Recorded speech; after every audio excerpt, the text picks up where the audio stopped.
21 November 2025। 21 November বাংলাদেশের সর্বোচ্চ তাপমাত্রা 28 থেকে 31 ডিগ্রি সেলসিয়াস এবং সর্বনিম্ন তাপমাত্রা 15 থেকে 21 ডিগ্রি সেলসিয়াস। সূর্য উঠবে সকাল 6টা 9 মিনিটে এবং সূর্য অস্ত যাবে সন্ধ্যা 5টা 17 মিনিটে। দেশের অধিকাংশ অঞ্চলে রৌদ্রোজ্জ্বল থাকবে। আজ বৃষ্টিপাতের কোনো সম্ভাবনা নেই।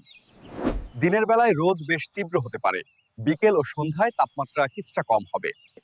বাতাসের গতি প্রায় 7 থেকে 11 কিলোমিটার প্রতি ঘন্টায়। এখন আমি আপনাদেরকে বিভাগ ভিত্তিক তাপমাত্রাগুলো জানিয়ে দিব। ঢাকা বিভাগের দিনের তাপমাত্রা হতে পারে 29 ডিগ্রি সেলসিয়াস এবং রাতের তাপমাত্রা হতে পারে 20 ডিগ্রি সেলসিয়াস। চট্টগ্রাম বিভাগের দিনের তাপমাত্রা হতে পারে 31 ডিগ্রি সেলসিয়াস এবং রাতের তাপমাত্রা হতে পারে 21 ডিগ্রি সেলসিয়াস। রাজশাহী বিভাগের দিনের তাপমাত্রা হতে পারে 29 ডিগ্রি সেলসিয়াস এবং রাতের তাপমাত্রা হতে পারে 18 ডিগ্রি সেলসিয়াস। খুলনা বিভাগের দিনের তাপমাত্রা হতে পারে 30 ডিগ্রি সেলসিয়াস এবং রাতের তাপমাত্রা হতে পারে 15 ডিগ্রি সেলসিয়াস। বরিশাল বিভাগের দিনের তাপমাত্রা হতে পারে 31 ডিগ্রি সেলসিয়াস এবং রাতের তাপমাত্রা হতে পারে 18 ডিগ্রি সেলসিয়াস।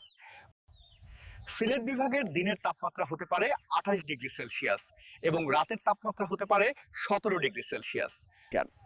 রংপুর বিভাগের দিনের তাপমাত্রা হতে পারে 28 ডিগ্রি সেলসিয়াস এবং রাতের তাপমাত্রা হতে পারে 16 ডিগ্রি সেলসিয়াস।